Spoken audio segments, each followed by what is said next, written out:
Ujambo na karibu. Polisi katika eneo la Kasarani nchini Kenya wamekamata basi la usafiri wa umma la Nico Sacco lenye namba za usajili KDV 713J kufuatia ajali mbaya iliyosababisha kifo cha mwanafunzi katika barabara ya Thika Road.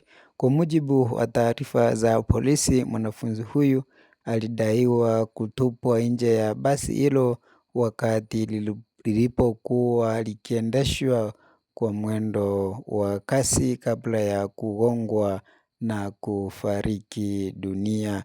Mamlaka zimesema basi hilo limezuiliwa likiruhusu uchunguzi wa kina kuhusu mazingira ya tukio hilo. Ripoti za awali zinaonyesha kuwa mwanafunzi huyo alianguka kutoka kwenye gari hilo lililokuwa linaendelea na safari, jambo lililosababisha ajali hiyo ya kutisha.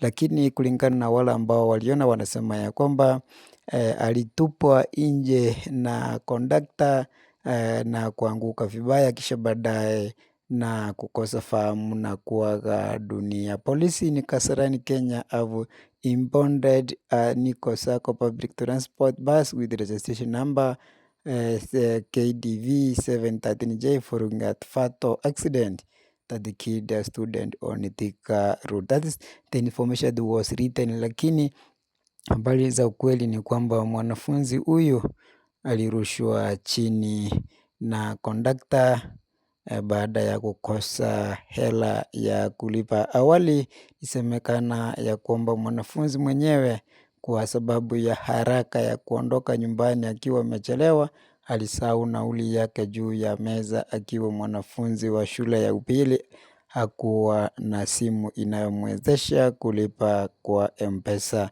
Safari ilipoendelea, kondakta alianza kukusanya nauli kutoka kwa abiria na hatimaye akamfikia yule mwanafunzi.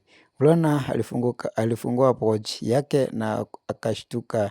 Kitu pekee kilichokuwemo kilikuwa kitambulisho chake cha shule. Pesa ilikuwa bado nyumbani juu ya meza. Ndio baadaye ikasemekana ya kwamba kondakta aliona kama ni visingizio na akasisitiza kwamba kama hana nauli ashuke.